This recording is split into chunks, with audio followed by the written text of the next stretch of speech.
ನಮಸ್ಕಾರ. ಅಖಂಡ ಜ್ಯೋತಿಷ್ಯ ವಿಶೇಷ ಕಾರ್ಯಕ್ರಮಕ್ಕೆ ಸ್ವಾಗತ. ನಾನು ದಿವ್ಯ ಶ್ರೀದಾಸ್. ವೀಕ್ಷಕರೇ, ಇವತ್ತು ಒಂದು ಬಹಳ ಪ್ರಮುಖವಾಗಿರುವಂತಹ ವಿಷಯದ ಕುರಿತಂತೆ ನಾವು ಮಾತನಾಡ್ತಾ ಹೋಗೋಣ.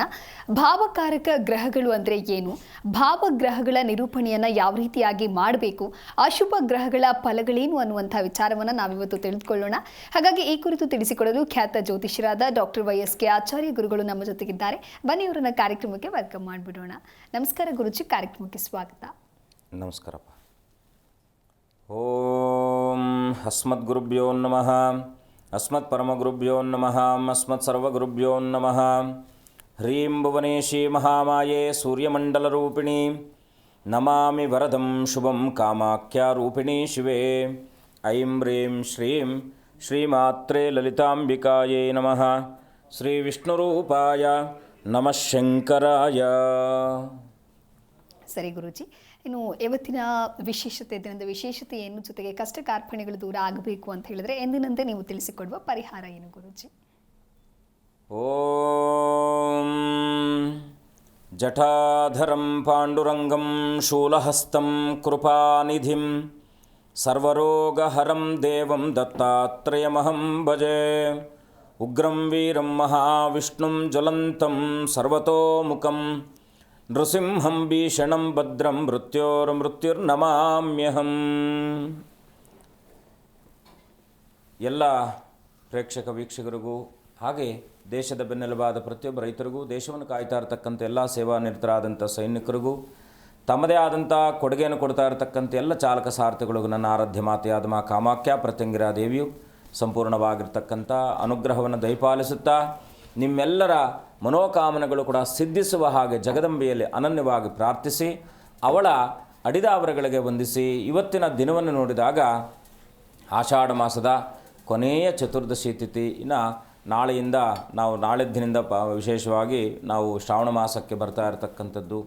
ಹಾಗಾಗಲೇ ಉತ್ತರ ಭಾರತದಲ್ಲೇ ಕೂಡ ಶ್ರಾವಣ ಮಾಸ ಪ್ರಾರಂಭ ಆಗಿರ್ತಕ್ಕಂಥದ್ದಿದೆ. ಹಾಗಾಗಿ ಇವತ್ತಿನ ಮಂಗಳವಾರ ಪುನರ್ವಸು ನಕ್ಷತ್ರಕಾರಕನಾಗಿರ್ತಕ್ಕಂಥವನು ಗುರು. ಮುಖ್ಯವಾಗಿ ಚತುರ್ದಶಿ ತಿಥಿ ಇರತಕ್ಕಂಥದ್ದು. ಈ ಚತುರ್ದಶಿ ಅಂದರೆ ನಾವು ಬಹಳ ಮುಖ್ಯವಾಗಿ ಅನಧ್ಯಯನ ಅಂತ ಕರಿತೀವಿ. ಅಂದರೆ ಒಂದಷ್ಟು ವೇದಾಧ್ಯಯನಕ್ಕೆ ಮಾಡಬಾರ್ದು ಅಂತಕ್ಕಂಥ ಒಂದು ಶಾಸ್ತ್ರ ವಿಲೇಖ ಇರತಕ್ಕಂಥದ್ದು. ಹಾಗಾಗಿ ಇವತ್ತಿನ ಈ ಒಂದು ಚತುರ್ದಶಿ ಮಾಸ ಶಿವರಾತ್ರಿಗಳಲ್ಲಿ ಅತ್ಯಂತ ಪ್ರಮುಖವಾಗಿರ್ತಕ್ಕಂಥದ್ದು. ನಾವು ಯಾಕೆಂದರೆ ಪ್ರತಿ ವರ್ಷವೂ ಕೂಡ 24 ಮಾಸ ಶಿವರಾತ್ರಿಗಳು ಬರ್ತಕ್ಕಂಥದ್ದು ಆಗುತ್ತೆ. ಹಾಗಾಗಿ ಆ ಮಾಸ ಶಿವರಾತ್ರಿ ಅಂತಕ್ಕಂಥದ್ದು ಏನಪ್ಪ ಅಂದರೆ ಶಿವಶಕ್ತಿಯರ ಆರಾಧನೆ ಮಾಡ್ತಕ್ಕಂಥ ಒಂದು ಗೌಪ್ಯವಾಗಿರ್ತಕ್ಕಂಥ ದಿನ. ಗೌಪ್ಯ ಅಂದರೆ ಏನು? ನಾವು ಕಷ್ಟ ಕಾರ್ಪಣ್ಯಾದಿಗಳನ್ನು ಯಾವುದೇ ಕಾರಣಕ್ಕೂ ಕೂಡ ಇನ್ನೊಬ್ಬರ ಹತ್ರ ಹಂಚಿಕೊಳ್ಳುವ ಕೆಲಸವನ್ನು ಮಾಡಬಾರ್ದು. ಏಕೆಂದರೆ ಕಷ್ಟ ಮತ್ತು ನಷ್ಟ ಈ ಎರಡನ್ನು ನೀವು ಎಲ್ಲೇ ಹಂಚ್ಕೊಂಡ್ರೂ ಕೂಡ ಅದು ಇನ್ನೊಂದಷ್ಟು ಜಾಸ್ತಿ ಆಗ್ತಕ್ಕಂಥ ಕರ್ಮ ಅಂತಕ್ಕಂಥದ್ದು, ನಿಮ್ಮನ್ನು ವಿಧಿ ಅಂತಕ್ಕಂಥದ್ದು ಇನ್ನಷ್ಟು ಪೀಡಿಸುವಂಥದ್ದಾಗುತ್ತೆ. ಹಾಗಿದ್ದಾಗ ಬಹಳ ಮುಖ್ಯವಾಗಿ ಏನಪ್ಪ ಅಂದರೆ ನಮಗೆ ತುಂಬ ಸಾಲ ಜಾಸ್ತಿ ಆಗಿಬಿಟ್ಟಿದೆ, ತುಂಬ ಕಷ್ಟ ಆಗ್ತಾ ಇದೆ ಅಂದರೆ ಇದನ್ನು ನಾವು ಯಾವಾಗಲೂ ಕೂಡ ಸುಖವನ್ನು ಹಂಚಿಕೊಳ್ಳದೆ ಕೇವಲ ಕಷ್ಟವನ್ನು ಮಾತ್ರ ಹಂಚಿಕೊಂಡಾಗ ಅಲ್ಲಿ ದುಃಖಿತರಾಗ್ತಾರಂತೆ. ಯಾರಂದರೆ ಶಿವಪಾರ್ವತಿಯರು, ನಮ್ಮೆಲ್ಲರ ಜಗತ್ತಿನ ಮಾತಾಪಿತರಾಗಿರ್ತಕ್ಕಂಥ ಶಿವಪಾರ್ವತಿಯರು ದುಃಖಿತರಾಗ್ತಾರಂತೆ. ಏನಕ್ಕೆ ದುಃಖಿತರಾಗ್ತಾರಪ್ಪ ಅಂದರೆ ಬಹಳ ಮುಖ್ಯವಾಗಿ ನೋಡಿ, ನಾವು ಇವರನ್ನು ಸಂಪೂರ್ಣವಾಗಿ ಜಗತ್ತಿಗೆ ಕಳಿಸಿದ್ದು, ಮಾನವನಾಗಿ ಕಳಿಸಿದ್ದು ಅವರು ದುಃಖ ಪಡಲಿಕ್ಕಲ್ಲ, ಸುಖಪಟ್ಟು ಎಲ್ಲ ಭೋಗಭಾಗ್ಯಾದಿಗಳನ್ನು ಅನುಭವಿಸಿ, ಕರ್ಮವನ್ನು ಅನುಭವಿಸಿ, ಸುಖವನ್ನು ಅನುಭವಿಸಿ, ಸನ್ಮಂಗಳವನ್ನು ಪಡ್ಕೊಂಡು ಆನಂತರ ನಮ್ಮ ಹತ್ರ ಸುಖವಾಗಿ ಬರಬೇಕು ಅಂತಕ್ಕಂಥ ಉದ್ದೇಶದಿಂದ ಸೃಷ್ಟಿಯನ್ನು ಮಾಡಿ ಜಂತೂನಾಂ ನರಜನ್ಮ ಉತ್ತಮ ಅಂತೇಳಿ ಉತ್ತಮವಾದಂಥ ಮಾನವ ಜನ್ಮವನ್ನು ಕೊಟ್ಟಿರ್ತಕ್ಕಂಥದ್ದು. ಹಾಗಾಗಿ ಅಂಥ ಜನ್ಮಕ್ಕೆ ನಾವು ಬಂದಾಗ ನಮ್ಮ ನೆಂಟರಿಷ್ಟರ ಹತ್ರ ಹೊರತುಪಡಿಸಿ, ವಿಶೇಷವಾಗಿ ಅಂದರೆ ನೆಂಟರಂದರೆ ಯಾರು? ಆತ್ಮಬಂಧುಗಳು ಅಂತ ಕರಿತೀವಿ. ಅಂದರೆ ರಕ್ತ ಸಂಬಂಧಿತವಾದಂಥವ್ರು ಮಾತ್ರ ನಮಗೆ ಒಂದು ನೆಂಟರು ಅಂತ ಕರಿತೀವಿ. ಅಂತಹ ಸಂಬಂಧವನ್ನು ಹೊರತುಪಡಿಸಿ, ಎಕ್ಸಾಂಪಲ್ ಏನಪ್ಪ ಅಂದರೆ ಗಂಡ ಹೆಂಡತಿ ಮಕ್ಕಳು ತಂದೆ ತಾಯಿ ಅಣ್ಣ ತಮ್ಮಂದಿರು, ಈ ಪರಿವಾರವನ್ನು ಹೊರತುಪಡಿಸಿ ಬೇರೆ ಯಾರಿಗೂ ಕೂಡ ನಮ್ಮ ಕಷ್ಟ ಮತ್ತು ನಷ್ಟಾದಿಗಳನ್ನು ಹೇಳಬಾರ್ದಂತೆ. ಈ ಕಷ್ಟ ನಷ್ಟಾದಿಗಳನ್ನು ಹೇಳಿದಾಗ ಏನಾಗುತ್ತೆ? ಕರ್ಮಕಾರಕನಾಗಿರ್ತಕ್ಕಂಥ ವಿಧಿ ಅಧಿಪತಿ ಆಗಿರ್ತಕ್ಕಂಥವನು, ಮೃತ್ಯುಕಾರಕನಾಗಿರ್ತಕ್ಕಂಥವ್ನು ನಮ್ಮನ್ನು ಪೀಡಿಸುವಂಥ ಒಂದು ಹೆಚ್ಚಿನ ಕೆಲಸವನ್ನು ಮಾಡ್ತಕ್ಕಂಥ.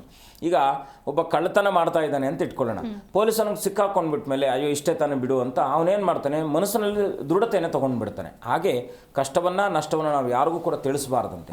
ಎರಡನೇದಾಗಿ ಈ ಕಷ್ಟ ನಷ್ಟವನ್ನು ಯಾರಿಗೆ ತಿಳಿಸೋದು ಮತ್ತೆ ಅಂದರೆ ಈ ಒಂದು ಚತುರ್ದಶಿ ತಿಥಿ ದಿವಸ ಮಾಸ ಶಿವರಾತ್ರಿ ದಿವಸ ಶಿವಶಕ್ತಿಯ ಆರಾಧನೆ ಮಾಡ್ತಕ್ಕಂಥದ್ದು, ಶಿವನ ಮತ್ತು ಶಕ್ತಿಯನ್ನು ಪ್ರಾರ್ಥನೆ ಮಾಡ್ತಕ್ಕಂಥ ವಿಶೇಷವಾಗಿರ್ತಕ್ಕಂಥದ್ದು. ಅದಕ್ಕೋಸ್ಕರನೇ ಪ್ರತಿ 15 ದಿವಸಕ್ಕೊಮ್ಮೆ ಒಂದು ಚತುರ್ದಶಿ ಬರ್ತಕ್ಕಂಥದ್ದು, ಮಾಸ ಶಿವರಾತ್ರಿ ಬರ್ತಕ್ಕಂಥದ್ದು.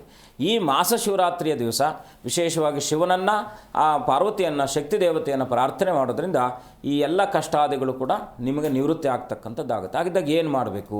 ಪ್ರತಿ ಮಂಗಳವಾರ ವಿಶೇಷವಾಗಿ ಸ್ವಲ್ಪ ಉಪ್ಪನ್ನು ಹಾಕಿ, ಯಾಕೆಂದರೆ ಶಾರೀರಿಕವಾಗಿ ಬರಬಹುದಾಗಿರ್ತಕ್ಕಂಥ ಬಾಹ್ಯ ಪ್ರಪಂಚದ ಒಂದಷ್ಟು ನಕಾರಾತ್ಮಕ ಶಕ್ತಿಗಳು ನಮ್ಮನ್ನು ಪೀಡಿಸ್ತಾ ಇರ್ತಕ್ಕಂಥದ್ದಾಗುತ್ತೆ. ಇದೆಲ್ಲವನ್ನು ಕೂಡ ದೋಷ ನಿವೃತ್ತಿ ಮಾಡುವ ಸಲುವಾಗಿ ಮೊದಲನೇದಾಗಿ ಪ್ರತಿ ಮಂಗಳವಾರ ಸ್ವಲ್ಪ ಉಪ್ಪನ್ನು ಹಾಕಿ, ಅದು ಕಲ್ಲುಪ್ಪನ್ನು ಹಾಕಿ ಸ್ನಾನವನ್ನು ಮಾಡ್ತಕ್ಕಂಥ ಅಭ್ಯಾಸವನ್ನು ಮಾಡ್ಕೊಳ್ಳಿ. ಇವತ್ತಿನ ಚತುರ್ದಶಿ ದಿವಸ ಸಾಯಂ ಸಂಧ್ಯಾ ಸಮಯದಲ್ಲಿ ಬಾಗಿಲಲ್ಲಿ ವಿಶೇಷವಾಗಿ, ಯಾಕೆಂದರೆ ನಮಗೆಲ್ಲ ಬರ್ತಕ್ಕಂಥದ್ದು ಬಾಗಿಲಿಂದನೇ, ಅದು ಸುಖವಾಗಲಿ ದುಃಖವಾಗಲಿ ಎಲ್ಲವೂ ಕೂಡ ಬರ್ತಕ್ಕಂಥದ್ದು ಬಾಗಿಲಿಂದನೇ. ಹಾಗಾಗಿ ಬಾಗಿಲಲ್ಲಿ 2 ದೀಪವನ್ನು ಹಚ್ಚಿಟ್ಟು ಸಾಯಂ ಸಂಧ್ಯಾ ಸಮಯದಲ್ಲಿ ಶಿವಪಾರ್ವತಿಯರನ್ನು ಪ್ರಾರ್ಥನೆ ಮಾಡಿಕೊಂಡು 1 ತಾಸು 1 ಗಂಟೆ 25 ನಿಮಿಷಗಳ ಕಾಲ ದೇವರ ಮನೆ ಅಥವಾ ದೇವರ ಧ್ಯಾನವನ್ನು ಮಾಡಿ ಅನನ್ಯವಾಗಿ ಶಿವಪಾರ್ವತಿಯರನ್ನು ಪ್ರಾರ್ಥನೆ ಮಾಡಿ ಮನೆಯಲ್ಲಿರ್ತಕ್ಕಂಥ ಎಲ್ಲರೂ ಕೂಡ ವಿಶೇಷವಾಗಿ ಏನಪ್ಪ ಅಂದರೆ ರಾತ್ರಿ ಸಮಯದಲ್ಲಿ 1 ಮುಷ್ಟಿಯಷ್ಟು ಅನ್ನವನ್ನು ತೆಗೆದಿಡಿ. ನೀವು ಊಟ ಮಾಡೋದಕ್ಕಿಂತ ಮುಂಚಿತವಾಗಿ 1 ಮುಷ್ಟಿ ಅನ್ನವನ್ನು ತೆಗೆದು ಅನ್ನಪೂರ್ಣೆ ಸದಾಪೂರ್ಣೆ ಶಂಕರ ಪ್ರಾಣವಲ್ಲಭೆ ಜ್ಞಾನ ಸೌಭಾಗ್ಯ ಸಿದ್ಧಾರ್ಥಂ ಭಿಕ್ಷಾನ್ ದೇಹಿ ಚ ಪಾರ್ವತಿ ಅಂತೇಳಿ ಪಾರ್ವತಿ ಪರಮೇಶ್ವರರನ್ನು ಪ್ರಾರ್ಥನೆ ಮಾಡಿ 1 ಇಡೀ ಅನ್ನವನ್ನು ಹೊರಗಡೆ ತೆಗೆದಿಟ್ಟು ಆನಂತರ ಊಟ ಮಾಡಿ ಆ ಅನ್ನವನ್ನು ಬೆಳಗ್ಗೆ ನೀರಿನಲ್ಲಿ ಹಾಕಿ ಎಲ್ಲಾದರೂ ಗಿಡದ ಬುಡದಲ್ಲಿ ಹಾಕಿ. ಈ ರೀತಿಯಾಗಿ ನೀವು ಮಾಡೋದ್ರಿಂದ ಮನೆಯಲ್ಲಿರ್ತಕ್ಕಂಥ ಕಷ್ಟ ನಷ್ಟಾದಿಗಳು ಓಂ ನಮಃ ಶಿವಾಯ ಅಂತಕ್ಕಂಥ ಶಿವಪಂಚಾಕ್ಷರ ಮಂತ್ರದಿಂದ ನಿಮ್ಮ ಎಲ್ಲ ದುಃಖ ದುಮ್ಮಾನಾದಿಗಳು ಕೂಡ ದೂರ ಆಗ್ತಕ್ಕಂಥದ್ದಾಗಿರುತ್ತೆ. ಅನುಭವದ ಮಾತು ಮಾಡಿ, ಒಳ್ಳೆಯದಾಗಲಿ. ಸರಿ ಗುರೂಜಿ, ದಿನದ ವಿಶೇಷತೆ ಜೊತೆಗೆ ದುಃಖಗಳು ದೂರ ಆಗಬೇಕು ಅಂತ ಹೇಳಿದ್ರೆ ಸರಳ ಪರಿಹಾರವನ್ನು ತಿಳಿಸ್ಕೊಟ್ಟಿದ್ದೀರಾ. ಇನ್ನು ಇವತ್ತಿನ ವಿಚಾರಕ್ಕೆ ಬರೋದಾದ್ರೆ ಭಾವಕಾರಕ ಗ್ರಹಗಳು ಅಂದ್ರೆ ಏನು, ಇದನ್ನ ಯಾವ ರೀತಿಯಾಗಿ ಉಲ್ಲೇಖ ಮಾಡ್ತೀರಾ, ಜೊತೆಗೆ ಇದು ಜಾತಕ ವಿಶ್ಲೇಷಣೆಯಲ್ಲಿ ಯಾವ ರೀತಿಯಾಗಿ ಸಹಕಾರಿಯಾಗತ್ತೆ ಗುರೂಜಿ? ನಮಃ ಸೂರ್ಯಾಯ ಚಂದ್ರಾಯ ಮಂಗಳಾಯ ಬುಧಾಯ ಚ ಗುರು ಶುಕ್ರ ಶನಿಭ್ಯಶ್ಚ ರಾಹವೇ ಕೇತವೇ ನಮಃ ಆದಿತ್ಯಾದಿ ನವಗ್ರಹ ದೇವತಾಭ್ಯೋ ನಮಃ. ಮನುಷ್ಯ ಹುಟ್ಟಬೇಕಾದ್ರೆ ನಾವು ಹೀಗೇ ಇರಬೇಕು ಅಂತಕ್ಕಂಥದ್ದು ಆಲೋಚನೆ ನಮ್ಮಲ್ಲಿ ಖಂಡಿತ ಯಾರಿಗೂ ಇರಲ್ಲ. ಯಾವ ಸಂದರ್ಭದಲ್ಲಿ ನಮಗೆ ಆಲೋಚನೆ ಹುಟ್ಟುತ್ತಪ್ಪ ಅಂದರೆ ಪ್ರೌಢಾವ್ಯವಸ್ಥೆಯನ್ನು ದಾಟಿದ ನಂತರದಲ್ಲಿ ಒಬ್ಬ ಮನುಷ್ಯನಿಗೆ ನಾನು ಇದನ್ನು ಮಾಡಬೇಕು ಅಂತಕ್ಕಂಥ ಅವಗಾಹನೆ ಆಗಿ ಬರ್ತಕ್ಕಂಥದ್ದಾಗುತ್ತೆ. ಅವಗಾಹನೆಗೆ ಅಧಿಪತಿ ಆಗಿರ್ತಕ್ಕಂಥವನು ಯಾರಪ್ಪ ಅಂದರೆ ಮೊದಲನೇದಾಗಿ ಗುರುವು. ನಾವು ಹೆಜ್ಜೆಯನ್ನು ಇಟ್ಟಾಗ ಮನೆಯಿಂದ ಹೊರಗಡೆ 1 ಪೆನ್ನು ಪುಸ್ತಕವನ್ನು ತಗೊಂಡು ಹೊರಗಡೆ ಹೋದಾಗ, ಬಳಪ ಸ್ಲೇಟನ್ನು ತಗೊಂಡು ಹೊರಗಡೆ ಹೋದಾಗ ಏನನ್ನು ನಾವು ಯಾರನ್ನು ಆಶ್ರಯಿಸ್ತೀವಿ? ಗುರುವನ್ನು ಆಶ್ರಯಿಸ್ತೀವಿ. ಗುರು ಅಂದರೆ ಕಾಲಪುರುಷನ ಜಾತಕದಲ್ಲಿ ಬಹಳ ಮುಖ್ಯವಾಗಿ ಕಾಲಪುರುಷನ ಜಾತಕದಲ್ಲಿ ಭಾಗ್ಯ ಮತ್ತು ವ್ಯಯಾಧಿಪತಿ ಆದಂಥ ಗುರುವು ಭಾವಕಾರಕನಲ್ಲಿ ಪಂಚಮಾಧಿಪತಿ ಆಗ್ತಾನೆ.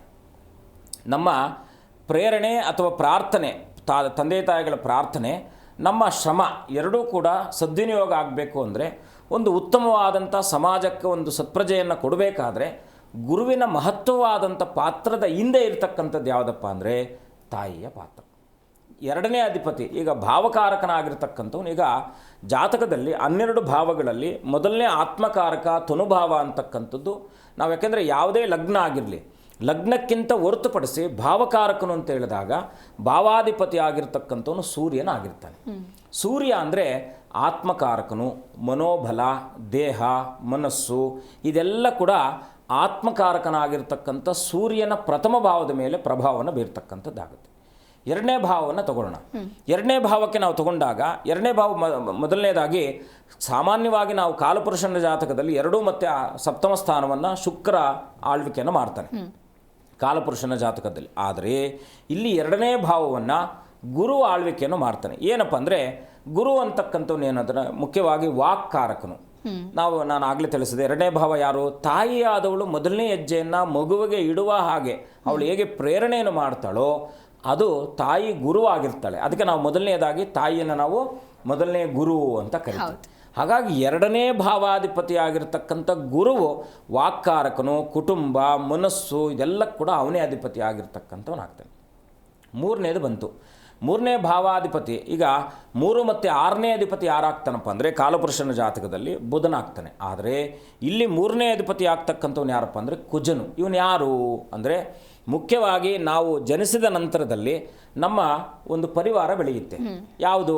ಅಣ್ಣ ತಮ್ಮ, ಚಿಕ್ಕಪ್ಪ ಚಿಕ್ಕಮ್ಮ, ಅತ್ತೆ ಮಾವ, ಸೋದರ ಮಾವ, ಹೀಗೆ ಎಲ್ಲ ಸಂಬಂಧಗಳು ಒಡನಾಟವನ್ನು ಹೆಚ್ಚಿಸುವಂಥ ಕೆಲಸವನ್ನು ಮಾಡ್ತಕ್ಕಂಥವ್ನು ಯಾರಪ್ಪ ಅಂದರೆ ಮುಖ್ಯವಾಗಿ ಕುಜನಾಗಿರ್ತಾನೆ. ಇವನೇನು ಧೈರ್ಯ, ಸ್ಥೈರ್ಯ, ಮನೋಭಿಲಾಷೆಗಳು ಮತ್ತು ಅವನ ಸ್ಥಿತಿ, ಅವನು ಹೇಗೆ ಬದುಕುತ್ತಾನೆ, ಇದೆಲ್ಲವನ್ನು ಕೂಡ ನಾವು 3ನೇ ಭಾವದಿಂದ ತಿಳ್ಕೊಳ್ತೀವಿ. ಕಾಲಪುರುಷನ ಜಾತಕದಲ್ಲಿ ಇರ್ತಕ್ಕಂಥವನು ಯಾರು? ಬುಧನು. 3 ಮತ್ತು 6ನೇ ಅಧಿಪತಿ ಆಗಿರ್ತಕ್ಕಂಥವನು ಬುಧನಾಗ್ತಾನೆ. ಬುಧ ಅಂದರೆ ಪ್ರಜ್ಞಾಕಾರಕನು ಅಂತ ಕರಿತೀವಿ. ಅಂದರೆ ಪ್ರಜ್ಞೆ ಇಲ್ಲದೆ ಇದ್ದಾಗ ನಾವೇನನ್ನು ಕೂಡ ಮಾಡಲಿಕ್ಕೆ ಸಾಧ್ಯ ಇಲ್ಲ. ಆಮೇಲೆ ಕಮ್ಯುನಿಕೇಷನ್ ಅಧಿಪತಿ ಆಗಿರ್ತಕ್ಕಂಥವನು ಕೂಡ ಬುಧನಾಗ್ತಾನೆ. ಅವನು ಬರೋದಕ್ಕಿಂತ ಮುಂಚೆ, ಫಾರ್ ಎಕ್ಸಾಂಪಲ್ ನಮ್ಮ ತಂದೆ ನಮಗಿಂತ ಮುಂಚೆ ಮನೆಯಲ್ಲಿದ್ದಾರೆ ಅಂತ ಇಟ್ಕೊಳ್ಳೋಣ, ಯಾಕಂದರೆ ಅವ್ರದ್ದೇ ಆಧಿಪತ್ಯ. ನಾವು ಆನಂತರ ಆ ಮನೆಗೆ ಹೋಗ್ತಕ್ಕಂಥದ್ದು ಅಲ್ವಾ. ಹಾಗಿದ್ದಾಗ ಮೂಲ ಯಾರ್ದದು? ನಮ್ಮ ತಂದೆಯವ್ರದ್ದು. ನಮ್ಮ ತಾತ ನಮ್ಮ ತಂದೆ ಕೊಟ್ಟಿರೋದು, ನಾವು ಆ ಮನೆಗೆ ಹೋಗಿರ್ತಕ್ಕಂಥದ್ದು. ಅಲ್ಲಿಗೆ ನಮಗಿಂತ ಮೂಲ ಇದ್ದವರು ಯಾರು? ತಾತ ಮತ್ತು ತಂದೆ. ಹಾಗೆ ತಾತ ಅಧಿಪತಿ ಆಗಿರ್ತಕ್ಕಂಥವ್ನು ಯಾರಪ್ಪ ಅಂದರೆ ಭಾವಕಾರಕತ್ವದಲ್ಲಿ ಕುಜನಾಗಿರ್ತಾನೆ. ಆ ನಂತರ ನಾವು ಹೋಗ್ತಕ್ಕಂಥದ್ದು. ಇನ್ನು ಚತುರ್ಥ ಭಾವಕ್ಕೆ ಬಂದಾಗ ನಾವು ಕುಟುಂಬ ಭಾವ, ಸೌಖ್ಯ ಭಾವ ಅಂತ ಕರಿತೀವಿ. ಇದು ಕಾಲಪುರುಷನ ಜಾತಕದಲ್ಲೂ ಕೂಡ ಚಂದ್ರನೇ ಆಗಿರ್ತಾನೆ, ಭಾವಕಾರಕದಲ್ಲೂ ಕೂಡ ಚಂದ್ರನೇ ಆಗಿರ್ತಕ್ಕಂಥವನಾಗ್ತಾನೆ. ಈ ಭಾವಕಾರಕನಾಗಿರ್ತಕ್ಕಂಥ ಚಂದ್ರನು ಅವನು ಹೇಗೆ ಸುಖವಾಗಿರ್ತಾನ, ಲಾಸ್ಯವಂತನಾಗಿರ್ತಾನ, ಒಳ್ಳೆಯ ವಾಹನ ಇಟ್ಕೊಳ್ತಾನ, ತಾಯಿ ಜೊತೆಗೆ ಒಡನಾಟ ಹೇಗಿರುತ್ತೆ, ತಾಯಿಯ ಸಂಬಂಧ ಹೇಗಿರುತ್ತೆ, ತಾಯಿ ಯಾವ ಕೆಲಸದಲ್ಲಿ ಇರ್ತಾಳೆ, ಇದೆಲ್ಲವನ್ನು ಕೂಡ ಚತುರ್ಥ ಭಾವದಿಂದ ತಿಳ್ಕೊಳ್ತಕ್ಕಂಥದ್ದು. ಅಂದರೆ ನಾವು ಜಾತಕ ಅಂತಕ್ಕಂಥದ್ದು 12 ರಾಶಿಗಳಲ್ಲಿ ಮುಖ್ಯವಾಗಿ ಭಾವಾಧಿಪತಿ, ಭಾವಕಾರಕನು, ಭಾವಕಾರಕನ ದೃಷ್ಟಿ, ಭಾವಕಾರಕನ ಸ್ಥಿತಿ, ಭಾವಕಾರಕನ ಯೋಗ, ಇದೆಲ್ಲವನ್ನು ಕೂಡ ಭಾವ ಅಂದರೆ ನಾವು ಭಾವಫಲ ಅಂತ ಕರಿತೀವಿ. ಭಾವಲಗ್ನಗಳು ಅಂತಕ್ಕಂಥದ್ದು ಬಹಳ ಮುಖ್ಯವಾಗಿ 12 ರಾಶಿಗಳಲ್ಲಿ 12 ಲಗ್ನಗಳನ್ನು ಭಾವಾಧಿಪತಿಗಳ ಲಗ್ನಾದಿಗಳು ಅಂತ ನಾವು ಕರಿತೀವಿ. ಹಾಗಾಗಿ ಈ ಚತುರ್ಥ ಭಾವ ತನಕ ನಾವು ತಿಳ್ಕೊಂಡ್ವಿ. ಪಂಚಮ ಭಾವ ಅಂತಕ್ಕಂಥದ್ದು ಕಾಲಪುರುಷನ ಜಾತಕದಲ್ಲಿ ಸಹಜವಾಗಿ ನಮಗೆ ರವಿ ಆಗ್ತಾನೆ. ಮೇಷದಿಂದ ಸಿಂಹ ತನಕ ನಾವು ಆಲೋಚನೆ ಮಾಡಿದಾಗ 5ನೇ ಭಾವಾಧಿಪತಿ ರವಿ ಆಗ್ತಾನೆ. ಆದರೆ ಇಲ್ಲಿ 5ನೇ ಭಾವಾಧಿಪತಿ ಆಗ್ತಕ್ಕಂಥವ್ನು ಯಾರಪ್ಪ ಅಂದರೆ ನಾನು ಆಗಲೇ ತಿಳಿಸಿದೆ, ಗುರು ಏನಾಗ್ತಾನೆ? ನಮ್ಮ ಪೂರ್ವ ಪುಣ್ಯಕ್ಕೆ ಅಧಿಪತಿ ಆಗಿರ್ತಕ್ಕಂಥವನು ಅವನೇ ಆಗಿರೋದ್ರಿಂದ ನಮ್ಮ ಈ ಬದುಕಿನಲ್ಲಿ ನಿಮ್ಮನ್ನು ಸ್ಪಷ್ಟವಾಗಿ ಮುಂದಕ್ಕೆ ಕರ್ಕೊಂಡು ಹೋಗ್ತಾ ಇರ್ತಾನ, ಅಡೆತಡೆಗಳನ್ನು ಕೊಡ್ತಾನ, ಹಾಗೆ ಜೀವನದಲ್ಲಿ ಜ್ಞಾನಾಭಿವೃದ್ಧಿಯನ್ನು ಪಡ್ಕೊಂಡಿರ್ತಾನ, ಸಮಾಜದ ಐಕ್ಯತೆಯಲ್ಲಿರ್ತಾನ, ಸಮಾಜದಲ್ಲಿ ಯಾವ ಸ್ಥಾನಮಾನಗಳಲ್ಲಿ ಇರ್ತಾನೆ, ಇದೆಲ್ಲವನ್ನು ಕೂಡ ಗುರುವಿನಿಂದ ನಾವು ಅದನ್ನು ತಿಳ್ಕೊಳ್ತಕ್ಕಂಥ ಒಂದು ಜಾತಕದಲ್ಲಿ ಪ್ರಯತ್ನವನ್ನು ಮಾಡ್ತಕ್ಕಂಥವ್ರು ಆಗ್ತೀರಿ. ಇನ್ನು 6ನೇ ಅಧಿಪತಿ ನಾವು ಬಂದಾಗ ಇಲ್ಲೇನಾಗುತ್ತೆ?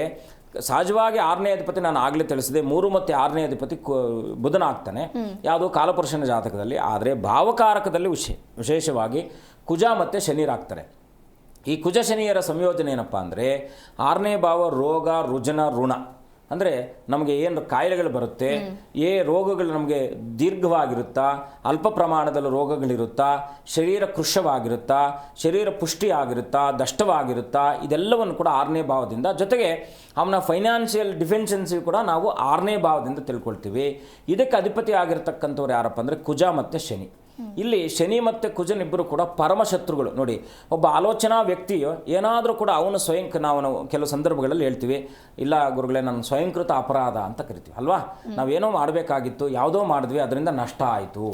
ಇಲ್ಲಿ ಕುಜ ಮತ್ತು ಶನಿಯ ಸಂಯೋಜನೆ ಇರೋದರಿಂದ ಬದುಕಿನ ಬಹಳ ಮಾತ್ರ ಮನುಷ್ಯರು ಎಡುವತಕ್ಕಂಥದ್ದು ಎಲ್ಲಪ್ಪ ಅಂದರೆ 6ನೇ ಭಾವದಲ್ಲಿ.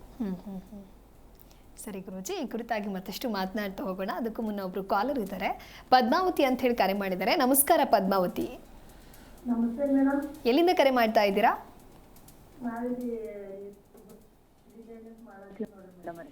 ಓಕೆ, ಯಾರ ಬಗ್ಗೆ ಕೇಳಬೇಕಾಗಿತ್ತು ಹೇಳಿ? ನಮ್ಮ ಬಗ್ಗೆನೇ ಕೇಳ್ಬೇಕ್ರಿ ಮೇಡಮ್. 1ರಿಂದ 30 ಒಳಗೆ ಯಾವುದಾದ್ರೂ ಒಂದು ನಂಬರನ್ನು ಆಯ್ಕೆ ಮಾಡಿ. ಕೇಳಿಸ್ತಾ ಇದೆಯಾ? ಹಾ, ಕೇಳಿಸ್ತದ್ರಿ. ಒಂದು ನಂಬರ್ ಆಯ್ಕೆ ಮಾಡಿ. 21 ರೀ. ಗುರುಗಳಿದ್ದಾರೆ, ನಿಮ್ಮ ಪ್ರಶ್ನೆ ಏನು ಅಂತ ತಿಳಿಸಿ. ನಮಸ್ಕಾರ ಗುರುಗಳು. ತಾಯಿ ನಮಸ್ಕಾರಮ್ಮ, ಹೇಗಿದ್ದೀರಾ? ಆರಾಮ ಆಗಿದ್ದೀರಿ? ಆರಾಮ ಇರಲ್ರಿ ಗುರುಗಳೇ, ನಮ್ಗ ಸ್ವಲ್ಪ ಅದಕ್ಕೆ. ನಿಮ್ಮ ಮನೆ ಸಮೀಪ ಯಾವುದಾದ್ರೂ ಬಾವಿ, ಕುಂಡ ಆ ಥರದ್ದು ಏನಾದರೂ ಇದೆಯಾ? ಇಲ್ಲ ರೀ ಗುರುಗಳೇ. ಇಲ್ಲಿ ತೋಟದಲ್ಲಿ? ತೋಟ ಅಂತಂದ್ರೆ ನಾ ಇಲ್ಲಿ ತವ್ರ ಮನೆಯಾಗ ಇರ್ತೀನಿ ರೀ. ಇಲ್ಲಿ ಡ್ಯೂಟಿ ಆದ್ರಿ ನಂದು. ನಿಮ್ಮ ಯಜಮಾನ್ರದ್ದು ಈಗ ಮದುವೆ ಆಗೋ ತನಕ ನಿಮ್ಮ ಕುಟುಂಬ ಅಂದರೆ ನಿಮ್ಮ ತಾಯಿ ಮನೆ ಬರುತ್ತೆ. ಮದುವೆ ಆದ ನಂತರದಲ್ಲಿ ವಿಶೇಷವಾಗಿ ಗಂಡನ ಮನೆಯೇ ಬರುತ್ತೆ. ಅವರ ಮನೆ ಸಮೀಪ ಎಲ್ಲಾದರೂ ಬಾವಿ, ಕುಂಡ ಏನಾದರೂ ಇದೆಯಾ? ಬಾವಿ ಕುಂಡ ಇಲ್ರಿ ನಮ್ಮ ಮನೆ. ನಿಮ್ಮ ಮನೇಲಿ ಯಾರಾದರೂ ಬಾವಿಯಲ್ಲಿ ಬಿದ್ದು ಆ ಥರದ್ದು ಏನಾದರೂ ಅವಘಡಗಳು ಸಂಭವಿಸಿದ್ದಾವಾ? ಮಂದಿರಿ ಅಮ್ಮ ತಾಯಿ, ನಾನು ಹೇಳ್ತಾ ಇರತಕ್ಕಂಥ ಪ್ರಶ್ನೆ ನಿಮ್ಗೆ ಅರ್ಥ ಆಗ್ತಾ ಇದೆಯಾ? ನಿಮ್ಮ ಮನೆಯಲ್ಲಿ, ನಿಮ್ಮ ಯಜಮಾನರ ಮನೆಯಲ್ಲಿ ಯಾರಾದರೂ ಪೂರ್ವಜರು ಏನಾದರೂ ಬಾವಿಯಲ್ಲಿ ಬಿದ್ದು ಅವಘಡಾದಿಗಳು ಸಂಭವಿಸಿದ್ದಾವ? ಅದು ನಮ್ಮ ಮದುವೆ ಆದ್ಮೇಲೆ ಆಗಿಲ್ರಿ ಗುರುಗಳೇ. ಅವರ ಮದುವೆ ಆದ್ರ ಮೇಲೆ ಆ ರೀತಿ ಏನು ಆಗಲಿಲ್ಲ ಅನ್ನೋ ಥರ. ಮದುವೆಗಿಂತ ಮುಂಚೆ ಇದೆಯಾ? ಮುಂಚೆ ಅಂತಂದ್ರೆ ನಮ್ಮ ಮದುವೆ ಆದ್ಮೇಲೆ ಒಂದಿನ ಹೊಲಕ್ಕೆ ಹೋಗಿದ್ದೀನಿ ರೀ. ನಾನು ಒಂದು ಆಕಳ ಮೈಲೆ. ನಿಮ್ಮ ಧ್ವನಿ ಕ್ಲಿಯರ್ ಆಗಿ ಕೇಳಿಸ್ತಾ ಇಲ್ಲ, ಮತ್ತೊಮ್ಮೆ ಹೇಳಿ. ಕೇಳಿಸ್ತಾ ಇದೆಯಾ ಪದ್ಮಾವತಿ? ಓಕೆ, ಸಂಪರ್ಕ ಸಾಧ್ಯವಾಗ್ತಾ ಇಲ್ಲ. ಗುರುಜಿ, ಇನ್ನು 6ನೇ ಅಧಿಪತಿಯ ಬಗ್ಗೆ ತಿಳಿಸ್ಕೊಡ್ತಾ ಇದ್ರಿ. ಇನ್ನು ಭಾವಾಕಾರದಲ್ಲಿ ಅಶುಭ ಗ್ರಹಗಳ ಫಲಗಳ ಬಗ್ಗೆ ತಿಳಿಸೋದಾದ್ರೆ ಏನು ಹೇಳ್ತೀರಾ? ಇಲ್ಲಿ ಏನಂದರೆ, ನಾವು 6ನೇ ಭಾವಕ್ಕಿನ್ನ ನಾವು ಇನ್ನೂ 6 ಭಾವಗಳಿದ್ದಾವೆ, ಅದನ್ನು ಸಂಕ್ಷಿಪ್ತವಾಗಿ ತಿಳ್ಕೊಂಬೇಡ. 6ನೇ ಭಾವದಲ್ಲಿ ಸೇವೆನೂ ಅವ್ನಿಗೆ ಬರುತ್ತೆ. ಇವನು ಸಮಾಜ ಸೇವೆ ಮಾಡ್ತಾನೆ, ಇವನು ಶುದ್ಧತೆ ಏನು, ಚಾರಿತ್ರ್ಯತೆ ಏನು, ಇದೆಲ್ಲ ಕೂಡ 6ನೇ ಭಾವದಿಂದ ತಿಳ್ಕೊಳ್ಬೋದು. 7ನೇ ಭಾವ ಅಂತಕ್ಕಂಥದ್ದು ಸಹಜವಾಗಿ 7ನೇ ಭಾವ ಶುಕ್ರನೇ ಬರ್ತಾನೆ. ಇಲ್ಲೂ 7ನೇ ಭಾವಕ್ಕೆ ಕಳತ್ರಕಾರಕನಾಗಿರ್ತಕ್ಕಂಥ ಶುಕ್ರನೇ ಬರ್ತಾನೆ. ಇಲ್ಲೇನಪ್ಪ ಅಂದರೆ, ಶುಕ್ರ ಅಂದರೆ ತನ್ನ ಗಂಡ ಹೆಂಡತಿ ಅಂತಕ್ಕಂಥ, ಕಳತ್ರ ಅಂತಕ್ಕಂಥ ವಿವಾಹೇತರ ಸಂಬಂಧಗಳು ಹೇಗಿರುತ್ತೆ, ವಿವಾಹ ನಂತರದಲ್ಲಿ ಇವ್ರ ಬದುಕು ಏನಿರುತ್ತೆ, ಇದೆಲ್ಲವನ್ನು ಕೂಡ ಶುಕ್ರನ ಮೇಲೆ. 8ನೇ ಭಾವ ಬಹಳ ಮುಖ್ಯವಾಗಿ ಏನಪ್ಪ ಅಂದರೆ ಶನಿ ಆಗ್ತಕ್ಕಂಥವನು. ಇಲ್ಲಿ ಆಯುಷ್ಯಕ್ಕೆ ಸಂಬಂಧಪಟ್ಟಿರ್ತಕ್ಕಂಥದ್ದು, ಅವನು ಪರಿವರ್ತನೆ ಆಗ್ತಾನೆ, ಬೇರೆ ದೇಶಕ್ಕೆ ಹೋಗ್ತಾನೆ, ಅವನ ಆಯುಷ್ ಹೇಗಿರುತ್ತೆ ಇದೆಲ್ಲವನ್ನು ಕೂಡ ತಿಳ್ಕೊಳ್ತೀವಿ. ಮತ್ತು ಭಾಗ್ಯಭಾವಕ್ಕೆ 9ನೇ ಭಾವಕ್ಕೆ ಅಲ್ಲೂ ಕೂಡ ವಿಶೇಷವಾಗಿ ಏನಪ್ಪ ಅಂದರೆ ಗುರು ಮತ್ತು ರವಿಯರ ಸಂಯೋಜನೆ ಬರುತ್ತೆ. ನಮ್ಮ ಪೂರ್ವಜರು ಅಂತಕ್ಕಂಥದ್ದು ಭಾಗ್ಯಭಾವದಿಂದ ನೋಡ್ತೀವಿ. ಇಲ್ಲಿ ಸಹಜವಾಗಿ ಏನಪ್ಪ ಅಂದರೆ ಭಾಗ್ಯ ಕರ್ಮ ಇದ್ದು ಏನಪ್ಪ ಅಂದರೆ ಕಾಲಪುರುಷನ ಜಾತಕದಲ್ಲಿ 9ನೇ ಭಾವನ ಗುರುಭಾವ ಅಂತ ಕರಿತೀವಿ. ಇಲ್ಲಿ ರವಿ ಆಡಾಗ್ತಕ್ಕಂಥವ್ನು ಆಗ್ತಾನೆ. ಅಂದರೆ ನಮ್ಮ ಪೂರ್ವಜರು ನಮಗೇನು ಆಸ್ತಿ ಕೊಟ್ಟಿದ್ದಾರೆ, ಅವ್ರ ಪರಂಪರೆ ಏನಿದೆ, ಅವ್ರ ಪರಂಪರೆ ನಾವು ಬೆಳೆಸ್ತೀವ, ಇದೆಲ್ಲ ಕೂಡ 9ನೇ ಭಾವದಿಂದ. ಇನ್ನು 10ನೇ ಭಾವ ಅಂತಕ್ಕಂಥದ್ದು ಕರ್ಮಭಾವ. ಇಲ್ಲಿ 4 ಗ್ರಹಗಳ ಸಂಯೋಜನೆ ಇರತಕ್ಕಂಥದ್ದು. ಏನಪ್ಪ ಅಂದರೆ ಬುಧ, ಗುರು ಮತ್ತು ರವಿ, ಆ ನಂತರದಲ್ಲಿ ಶನಿ ಬರ್ತಕ್ಕಂಥದ್ದು. ಬುಧ, ಗುರು, ರವಿ ಮತ್ತು ಶನಿ, ಈ 4 ಗ್ರಹಗಳು ದಶಮ ಭಾವಕ್ಕೆ ಅಧಿಪತಿ ಆಗ್ತಾರೆ. ಈ ದಶಮ ಭಾವ ಅಂತಕ್ಕಂಥದ್ದು ಕಾಲಪುರುಷನ ಜಾತಕದಲ್ಲಿ ಶನಿಯ ಕ್ಷೇತ್ರ. 10 ಮತ್ತು 11ನೇ ಕ್ಷೇತ್ರವನ್ನು ಶನಿಯ ಕ್ಷೇತ್ರ ಅಂತ ಕರಿತೀವಿ. ಇಲ್ಲಿ ಈ 4 ಗ್ರಹಗಳ ಸಂಯೋಜನೆ ದಶಮ ಅಂತಕ್ಕಂಥದ್ದು ನಾವು ನೋಡ್ತೀವಿ. ಒಳ್ಳೆ ಅಧಿಕಾರಿ ಆಗಿರ್ತಕ್ಕನು, ಇಲ್ಲ ಕೂಲಿ ಮಾಡ್ತಾ ಇರ್ತಕ್ಕಂಥವನು, ಹೀಗೆ ಅವನ ಡೆಸ್ಟಿನಿ ಹೇಗಿದೆಯೋ ಅದನ್ನು ನಾವು ಮುಂಚೆನೇ ನಿರ್ಧಾರ ಮಾಡ್ಬೋದು. ಇನ್ನು ಚೆನ್ನಾಗಿ ಓದಿ ಒಳ್ಳೆ ಅಧಿಕಾರಿ ಆಗ್ತಾನ, ಇವನು ಸೈಂಟಿಸ್ಟ್ ಆಗ್ತಾನ, ಡಾಕ್ಟರ್ ಆಗ್ತಾನ, ಇದೆಲ್ಲವನ್ನು ಕೂಡ ಈ ಭಾವದಿಂದ ತಿಳ್ಕೊಳ್ಬೋದಾಗಿರ್ತಕ್ಕಂಥದ್ದು. ಕಾಲಪುರುಷನ ಜಾತಕದಲ್ಲಿ ವಿಶೇಷವಾಗಿ 10ನೇ ಭಾವವನ್ನು ಶನಿ ಭಾವ ಅಂತ ಹೇಳ್ತೀವಿ. ಇನ್ನು 11ನೇ ಭಾವಕ್ಕೆ ಬಂದಾಗ ಇದನ್ನು ನಾವು ಕಾಲಪುರುಷನ ಜಾತಕದಲ್ಲಿ ಶನಿಯ ಭಾವ, ಲಾಭ ಭಾವ ಅಂತ ಕರಿತೀವಿ. ಇದಕ್ಕೆ ಯಾರು ಅಧಿಪತಿಯಪ್ಪ ಅಂದರೆ ಆದಾಯದ ಮೂಲ ಹೇಗಿರುತ್ತೆ ಇವನು ವಿಶೇಷವಾಗಿ ಆದಾಯವನ್ನು ಧರ್ಮಪ್ರದವಾಗಿ ಸಂಪಾದನೆಯನ್ನು ಮಾಡ್ತಾನೆ, ಅಧರ್ಮದಲ್ಲಿ ಮಾಡ್ತಾನೆ ಅಂತಕ್ಕಂಥದ್ದು 11ನೇ ಭಾವದಿಂದ ತಿಳ್ಕೊಳ್ಬಹುದಾಗಿರ್ತಕ್ಕಂಥದ್ದು. ಇದಕ್ಕೆ ವಿಶೇಷವಾಗಿ ಶನಿ ಮತ್ತು ಭಾವಕಾರಕನಾಗಿರ್ತಕ್ಕಂಥವ್ನು ಗುರು ಆಗ್ತಾನೆ. ಇನ್ನು 12ನೇ ಭಾವಕ್ಕೆ ತಗೊಂಡಾಗ 12ನೇ ಭಾವಾಧಿಪತಿ ಗುರು ಆಗಿರ್ತಕ್ಕಂಥವನು. ಆದರೆ ಕಾಲಪುರುಷನ ಜಾತಕದಲ್ಲಿ 12ನೇ ಭಾವಕ್ಕೆ ಗುರು ಆಗಿದ್ದರೆ, ಆದರೆ ಭಾವಾಧಿಪತಿ ಆಗಿರ್ತಕ್ಕಂಥವ್ನು ಯಾರಪ್ಪ ಅಂದರೆ ಶನಿ. ಇಲ್ಲಿ ಅಯನ ಶಯನ ಮೋಕ್ಷ ಕ್ಷೇತ್ರ ಅಂತ ಕರಿತೀವಿ. ಆ ಒಂದು ಕ್ಷೇತ್ರದಲ್ಲಿ ಇವನಿಗೆ ಫಾರಿನ್ಗೆ ಹೋಗೋ ಯೋಗ ಇದೆಯಾ, ಇವನು ಹೇಗೆ ನಿದ್ದೆ ಮಾಡ್ತಾನೆ, ಜೀವನವನ್ನು ಹೇಗೆ ಇಟ್ಕೊಂಡಿರ್ತಾನೆ, ಸುಖವಾಗಿರ್ತಾನ, ಅಸಂತುಷ್ಟಿ ಆಗಿರ್ತಾನ, ಅದೆಲ್ಲವನ್ನು ಕೂಡ 12ನೇ ಭಾವದಿಂದ ತಿಳ್ಕೊಳ್ತಕ್ಕಂಥದ್ದು. ಇನ್ನೇನಪ್ಪ ಅಂದರೆ ನಾನು ಹೇಳಿದ್ದೇನೆಂದರೆ ಭಾವಾಧಿಪತಿ ಯಾವ ಭಾವ ಅಂದರೆ ನಮಗೆ 1ನೇ ಭಾವದಿಂದ 12 ಭಾವಗಳಲ್ಲಿ ಯಾವ ಭಾವಾಧಿಪತಿ ನಮಗೆ ಕನೆಕ್ಟಿಂಗ್ ಇರ್ತಾನೋ ನಾವು ಆ ಕೆಲಸವನ್ನು ಮಾಡ್ತೀವಿ. ಫಾರ್ ಎಕ್ಸಾಂಪಲ್, ಈಗ 5ನೇ ಭಾವಾಧಿಪತಿ 5ನೇ ಲಗ್ನಾಧಿಪತಿಯೊಟ್ಟಿಗೆ ಸಂಯೋಜನೆ ಬಂತು ಅಂತ ಇಟ್ಕೊಳ್ಳಿ. ಅವನೇನು ಮಾಡ್ತಾನೆ, ಭಾವಕಾರಕನಾಗಿರ್ತಕ್ಕಂಥವ್ನು ಗುರು ಆಗಿರೋದ್ರಿಂದ ಅವನು ಬೋಧಕ ವರ್ಗ ಅಂದರೆ ನಾವು ಈಗೇನು ಟೀಚರ್ ಅಂತ ಏನು ಕರಿತೀವೋ ಅಲ್ಲಿ ಕೆಲಸವನ್ನು ಮಾಡ್ತಕ್ಕಂಥವ್ನು ಆಗ್ತಾನೆ. ಜಾತಕ ಅಂತಕ್ಕಂಥದ್ದು ಅತ್ಯಂತ ಸೂಕ್ಷ್ಮ ವಿಚಾರಗಳನ್ನು ನಾವು ಪರಿಗಣನೆಗೆ ತಕ್ಕೊಂಡು ಅದನ್ನು ಆಲೋಚಿಸಿ ವಿಶೇಷವಾಗಿ ಅಧ್ಯಯನವನ್ನು ಮಾಡಿ ಅದರಲ್ಲಿ ಇಳಿದಾಗ ಅದ್ರ ಬಗ್ಗೆ ಆಸಕ್ತಿ ಉಟ್ಕೊಂಡುತ್ತೆ, ಅದನ್ನು ಹೇಳುವಂಥ ಒಂದು ವ್ಯವಸ್ಥೆ ಇರತಕ್ಕಂಥದ್ದಾಗುತ್ತೆ. ಹಾಗಾಗಿ ಜಾತಕ ಅಂತಕ್ಕಂಥದ್ದು ಕೇವಲ ನೋಡಿದ ತಕ್ಷಣ ಏನೋ ನೋಡಿ ನಿರ್ಧಾರ ಮಾಡ್ತಕ್ಕಂಥದ್ದಲ್ಲ. ಇಲ್ಲಿ ಏನಪ್ಪ ಅಂದರೆ ಯಾವುದೇ ಗ್ರಹವೂ ಕೂಡ ಅಶುಭವೂ ಅಲ್ಲ, ಯಾವುದೇ ಗ್ರಹವೂ ಕೂಡ ಶುಭವೂ ಅಲ್ಲ. ಅಶುಭ ಯಾಕಂದರೆ ಈಗ ಪಾಪಗ್ರಹಗಳು ಅಶುಭ ಗ್ರಹಗಳು ಅಂತ ಕರಿತೀವಿ. ಪಾಪಗ್ರಹಗಳು ಯಾವಂದರೆ ಯಾವುವು? ರವಿಯನ್ನು ಕೂಡ ಪಾಪಗ್ರಹ ಅಂತ ಕರಿತೀವಿ. ಶನಿ, ರಾಹು, ಕೇತು, ಕುಜ ಅಂತಕ್ಕಂಥದ್ದು ಪಾಪಗ್ರಹಗಳು.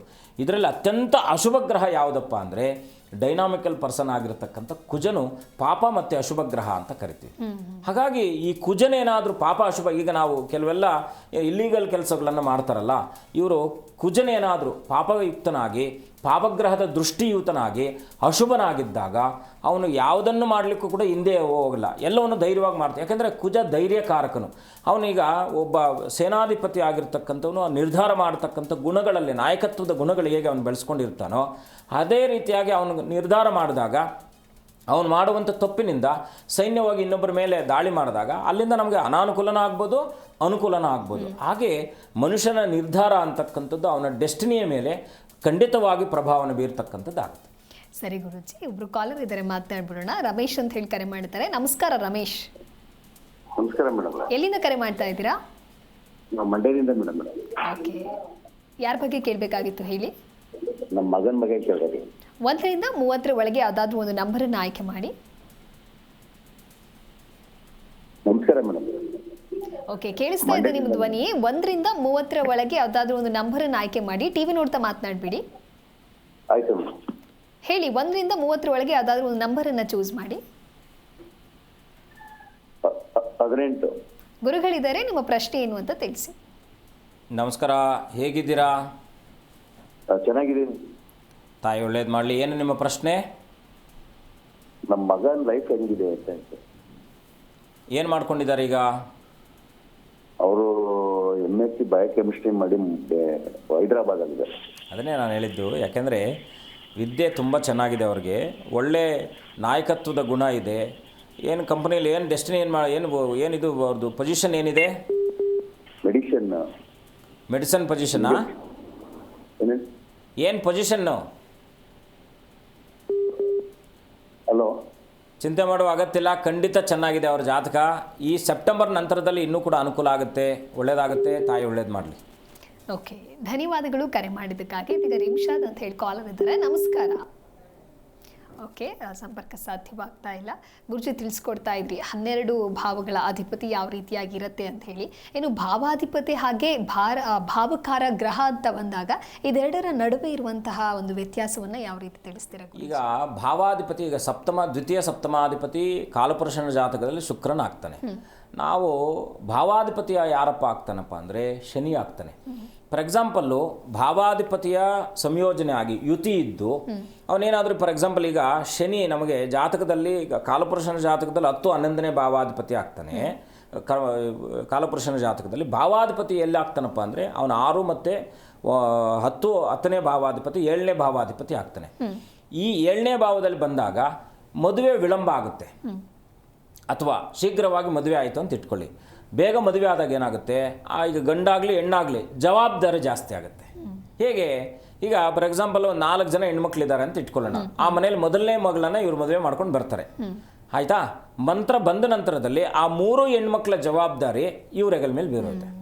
ಅಂದರೆ ಅದನ್ನು, ಯಾಕಂದರೆ ಶನಿ ಇಲ್ಲ ಮದುವೆ ವಿಳಂಬ ಮಾಡ್ತಾನೆ, ಇಲ್ಲ ಮದುವೆ ಆದ ನಂತರದಲ್ಲಿ ಈ ರೀತಿಯಾದ ಸಂಬಂಧವನ್ನು ಹೆಚ್ಚಿಸ್ತಾನೆ, ಅಂದರೆ ಜವಾಬ್ದಾರಿಗಳನ್ನು ಹೆಚ್ಚಿಸ್ತಾನೆ. ಕಳತ್ರಕಾರಕನಾಗಿರ್ತಕ್ಕಂಥ ಪರಮ ಮಿತ್ರನಾದಂತಹ ಶುಕ್ರನ ಮನೆಯಲ್ಲಿ ಶನಿ ಸ್ಥಿತನಾದಾಗ ಅವನೇನಾದರೂ ಲಾಭಾಧಿಪತಿಯಾಗಿ ಅಥವಾ ಯಾವುದಾದ್ರೂ ಲಗ್ನ ಇರಲಿ, ಲಗ್ನಕ್ಕೆ ಸಪ್ತಮಾಧಿಪತಿ ಅವನೇ ಆದ ಅಂತ ಇಟ್ಕೊಳ್ಳಿ. ಹಾಗೇನಾಗುತ್ತೆ, ಬಹಳ ಮುಖ್ಯವಾಗಿ ಅವನೇನು ಮಾಡ್ತಾನೆ, ವಿವಾಹವನ್ನು ತುಂಬ ನಿಧಾನ ಮಾಡ್ತಾನೆ, ಅಥವಾ ವಿವಾಹದ ಮೇಲೆ ವೈರಾಗ್ಯವನ್ನು ತರ್ತಾನೆ, ಅಥವಾ ವಿವಾಹವನ್ನು ಮದುವೆ ಆದ ನಂತರದಲ್ಲಿ ಅವರ ಸಂಬಂಧದಲ್ಲಿ ಬಿರುಕ ನೀಡ್ತಾನೆ. ಒಂದು ಏನಂದರೆ ಅವರ ಆಲೋಚನೆ ಪದ್ಧತಿ ಏನಿರುತ್ತೋ ಅದು ಅವರಿಗೆ ಸುದೀರ್ಘವಾಗಿ ಡ್ಯಾಮೇಜ್ ಮಾಡ್ತಾ ಇರ್ತಕ್ಕಂಥದ್ದಾಗುತ್ತೆ. ಈಗ ಫಾರ್ ಎಕ್ಸಾಂಪಲ್ ಅಂಡರ್ಸ್ಟ್ಯಾಂಡಿಂಗ್ ಇಲ್ಲದೆ ಇರ್ಬೋದು, ಅಥವಾ ಫಾರ್ ಎಕ್ಸಾಂಪಲ್ ಇವರು ಇಲ್ಲಿದ್ದು ಗಂಡ ಫಾರಿನಲ್ಲಿ ಇರ್ಬೋದು. ಸೊ ಏನಾದರೂ ಕೂಡ ಆಲೋಚನಾ ವಿಧಾನದಲ್ಲಿ ನಮಗೆ ಕಾರಕತ್ವ ಯಾವ ಗ್ರಹ ಯಾವ ರಾಶಿಯಲ್ಲಿದೆ, ಯಾವ ಭಾವದಲ್ಲಿದೆ, ಯಾವ ನಕ್ಷತ್ರದಲ್ಲಿದೆ, ಎಷ್ಟು ಡಿಗ್ರಿಯಲ್ಲಿದೆ, ಆ ಗ್ರಹಕ್ಕೆ ಯಾವ ದೃಷ್ಟಿ ಇದೆ, ಇದೆಲ್ಲ ಕೂಡ ಪರಿಶೀಲನೆ ಮಾಡಬೇಕಾಗಿರ್ತಕ್ಕಂಥದ್ದು. ಭಾವಾಧಿಪತಿಗಳಂದರೆ ಅಕ್ಯುರೇಟ್ ಅಂತ. ಈಗ ರಾಶಿ ಕುಂಡಲಿ, ಲಗ್ನ ಕುಂಡಲಿ ಅಂತ ಕರಿತೀವಿ. ಈ ರಾಶಿ ಲಗ್ನ ಕುಂಡಲಿಗಳ ಮಧ್ಯದಲ್ಲಿ ಬರ್ತಕ್ಕಂಥದ್ದು ಭಾವಕುಂಡಲಿ. ಈ ಭಾವಕುಂಡಲಿ ನೋಡಿದ್ರೆ ನಿಮ್ಮ ಬದುಕು ಹೇಗಿದೆ ಅಂತಕ್ಕಂಥದ್ದನ್ನು ವಿಸ್ತಾರವಾಗಿ ತಿಳಿಸುವಂಥ ಒಂದು ಮುಖ್ಯವಾಗಿರ್ತಕ್ಕಂಥ ಘಟ್ಟ ಭಾವಕುಂಡಲಿ ಘಟ್ಟ. ಇದಾದ ನಂತರದಲ್ಲಿ ಈಗ ಜೀವನಕ್ಕೆ ನಾವು ನವಾಂಶವನ್ನು ತಗೊಳ್ತೀವಿ, D8 ಅಂತ. ಈಗಾಗಲೇ ಷೋಡಶ ವರ್ಗಗಳ ತನಕ ನಾವು ಇದನ್ನು ಪರಿಶೀಲನೆ ಮಾಡ್ತಕ್ಕಂಥದ್ದಿದೆ. ಹಾಗಾಗಿ ಈ 9ನೇ ಭಾವಾಧಿಪತಿ, ಈಗ ಫಾರ್ ಎಕ್ಸಾಂಪಲ್ 9ನೇ ಭಾವಕ್ಕೆ ನಾನು ಯಾರು ಅಂತ ಹೇಳಿದೆ, 5ನೇ ಭಾವಾಧಿಪತಿ ಗುರು ಅಂತ ಹೇಳಿದೆ, 9ನೇ ಭಾವಾಧಿಪತಿ ಗುರು ಮತ್ತು ಶನಿ ಅಂತ ಹೇಳಿದೆ. ಈ 9ನೇ ಭಾವಾಧಿಪತಿ ಗುರು ಮತ್ತು ಶನಿ ಇರ್ತಾರೆ. ಕೆಲವರು ನಾವು ನೋಡ್ತೀವಿ, ತಂದೆ ತಾಯಿಗಳು ತುಂಬ ಬಡಸ್ಥಾನದಲ್ಲಿರ್ತಾರೆ, ಮಕ್ಕಳು ಉನ್ನತ ಸ್ಥಾನದಲ್ಲಿರ್ತಾರೆ, ಮಕ್ಕಳು ತುಂಬ ಕೆಳಗಡೆ ಇರ್ತಾರೆ, ತಂದೆ ತಾಯಿಗಳು ಉನ್ನತ ಸ್ಥಾನದಲ್ಲಿರ್ತಾರೆ. ಇದು ಕೂಡ ಪರಿವರ್ತನೆ ಯೋಗ ಅಂತ ಕರಿತೀವಿ. ಮಕ್ಕಳು ಈಗ ಒಳ್ಳೆ ಗೌರ್ಮೆಂಟಲ್ಲಿ ಒಳ್ಳೆ ಆಫೀಸರ್ ಆಗಿರ್ತಾರೆ, ಅವ್ರ ಮಕ್ಕಳು 10th ಓದ್ಬಿಟ್ಟು ಏನೋ ಬಿಸ್ನೆಸ್ ಮಾಡ್ತಾ ಇರ್ತಕ್ಕಂಥವ್ರು, ಅಥವಾ ಓದಿನಲ್ಲಿ ಕಂಟಿನ್ಯೂ ಆಗದೆ ಇರತಕ್ಕಂಥದ್ದು, ಅವರ ಅಂದುಕೊಂಡ ರೀತಿಯಲ್ಲಿ ಮಕ್ಕಳು ಜೀವನವನ್ನು ಮಾಡದೇ ಇರತಕ್ಕಂಥದ್ದು, ಈ ಥರ ಸಾಕಷ್ಟು ಎಕ್ಸಾಂಪಲ್ಸ್ ನಾವು ನೋಡ್ತೀವಿ. ಇಲ್ಲಿ ಶನಿ ಮತ್ತು ಗುರು ಆಕ್ಟಿವೇಟ್ ಆಗ್ತಾರೆ. ಕಾಲಪುರುಷನ ಜಾತಕದಲ್ಲಿ ದಶಮಾಧಿಪತಿ ಯಾರಪ್ಪ ಅಂದರೆ ಶನಿ. ಅವನೇನು ಮಾಡ್ತಾನೆ, ತಂದೆ ವಿರುದ್ಧವಾಗಿ, ಈಗ ಸಿಂಹಲಗ್ನ ಆಯಿತು ಅಂತ ಇಟ್ಕೊಳ್ಳಿ, ಅವರ ಜಾತಕದಲ್ಲಿ ತಂದೆ ಮಕ್ಕಳ ಮಧ್ಯದಲ್ಲಿ ಶನಿ ಏನಾದರೂ ಮಗನ ಜಾತಕದಲ್ಲಿ ಪ್ರಭಾವವಾಗಿದ್ದಾಗ ತಂದೆ ಮಕ್ಕಳ ಮಧ್ಯದಲ್ಲಿ ವಿಭೇದಗಳಿರ್ತಕ್ಕಂಥದ್ದಾಗುತ್ತೆ. ಸರಿ ಗುರೂಜಿ, ಈಗ ಭಾವಾಧಿಪತಿ ಅನ್ನೋದು ಸ್ಟ್ರಾಂಗ್ ಆಗಿದ್ದು, ಬಲಿಷ್ಠ ಆಗಿದ್ದು, ಒಂದು ವೇಳೆ ಕಾರಕ ಗ್ರಹಗಳು ಏನಾದರೂ ದುರ್ಬಲ ಆಯಿತು ಅಂತ ಹೇಳಿದ್ರೆ ವ್ಯಕ್ತಿಯ ಜೀವನದ ಮೇಲೆ ಯಾವ ರೀತಿಯಾದ ಪರಿಣಾಮ ಬೀರುತ್ತೆ ಗುರುಗಳು? ಅದನ್ನು ನಾವೇನು ಆಲೋಚನೆ ಮಾಡ್ತೀವಿ, ಶುಭಗ್ರಹಗಳ ದೃಷ್ಟಿ ಇದೆಯಾ, ಆ ಗ್ರಹ ಎಷ್ಟು ಡಿಗ್ರಿಯಲ್ಲಿದ್ದಾನೆ, 5 ಡಿಗ್ರಿಗಿಂತ ಹೆಚ್ಚಾಗಿದ್ದಾನಾ, 20 ಡಿಗ್ರಿಗಿಂತ ಒಳಗಡೆ ಇದ್ದಾನಾ, 25 ಡಿಗ್ರಿಗಿಂತ ಒಳಗಡೆ ಇದ್ದಾನಾ, ಯಾವ ಉಪನಕ್ಷತ್ರಾಧಿಪತಿಯಲ್ಲಿ ಇದ್ದಾನೆ, ಆ ಉಪನಕ್ಷತ್ರಾಧಿಪತಿ ಯಾರು, ಇವನಿಗೆ ಮಿತ್ರನ, ಇವನಿಗೆ ಶತ್ರುವ, ಇವನಿಗೆ ಸಮನ, ಇದೆಲ್ಲ ಕೂಡ ಸಂಯೋಜನೆ ಜೋಡಣೆ ಮಾಡಬೇಕಾಗಿರ್ತಕ್ಕಂಥ ಜ್ಯೋತಿಷ್ಯ ಅಂತಕ್ಕಂಥ ಒಂದು ಬ್ಯೂಟಿ ಆಫ್ ಥಿಂಕ್ ಅದು. ನೀವು ಅದನ್ನು ಕೆದಕ್ತಾ ಹೋದಷ್ಟು ನೀವು ಎಷ್ಟು ದೂರ ಬೇಕಾದರೂ ಪ್ರಯಾಣ ಮಾಡಿದ ಹಾಗೆ ಅದು. ಹಾಗಾಗಿ ಕಾರಕತ್ವದಲ್ಲಿ ಬಹಳ ಮುಖ್ಯವಾಗಿ ನಾನು ಆಗಲೇ ತಿಳಿಸಿದೆ, ಕಾಲಪುರುಷನ ಜಾತಕದಲ್ಲಿ ಯಾವುದೇ ರಾಶಿಯಾಧಿಪತಿ ಆಗಿದ್ದರೂ ಕೂಡ, ಫಾರ್ ಎಕ್ಸಾಂಪಲ್ ಯಾವುದೇ ಲಗ್ನ ಇರಲಿ, ಈಗ ಸಿಂಹಲಗ್ನನೇ ಅಂತಲ್ಲ, ಕನ್ಯಾ ಲಗ್ನ ಬಂದರೂ ಕೂಡ ಆ ಆತ್ಮಲಗ್ನ ಅಂದರೆ ತನುಭಾವಕ್ಕೆ ಮುಖ್ಯವಾಗಿ ರವಿಯ ಅಧಿಪತಿ ಆಗಿರ್ತಕ್ಕಂಥವ್ನು ಆಗ್ತಾನೆ. ಯಾಕಂದರೆ ನಮ್ಮ ಪರಂಪರೆ ಎಲ್ಲಿಂದ ಬರುತ್ತೆ, ನಮ್ಮ ಪೂರ್ವಜರಿಂದ ಬರುತ್ತೆ ಅಲ್ವಾ. ತಂದೆ ಇದ್ರೆ ನಾವು ಅಲ್ವಾ, ತಂದೆ ಇಲ್ಲ ಅಂದ್ರೆ ನಾವು ಹೇಗಿರ್ತೀವಿ. ಹಾಗೆ ತಂದೆ ಅಂತಕ್ಕಂಥವನು ರವಿ. ಆ ರವಿ ಅಂತಕ್ಕಂಥದ್ದು ಮೊದಲು ನಾನು ಆಗಲೇ ತಿಳಿಸಿದ ಹಾಗೆ ನಮ್ಮ ಮನೆ ಅವ್ರದ್ದು, ಅವ್ರ ಮನೇಲಿ ನಾವು ಬರ್ತೀವಿ. ಅದಕ್ಕೆ ನಮಗಿಂತ ಮೂಲ ಯಾರಿದ್ದಾರೆ, ತಂದೆನೇ ಇದ್ದಾರೆ. ಅದಾದ ನಂತರದಲ್ಲಿ ಲಗ್ನಾಧಿಪತಿ, ಫಾರ್ ಎಕ್ಸಾಂಪಲ್ ಈಗ ಕಟಕ ಲಗ್ನ ಅಂತ ಇಟ್ಕೊಳ್ಳೋಣ, ಕಟಕ ಲಗ್ನಕ್ಕೆ ಚಂದ್ರನ ಅಧಿಪತಿ ಆಗ್ತಾನೆ.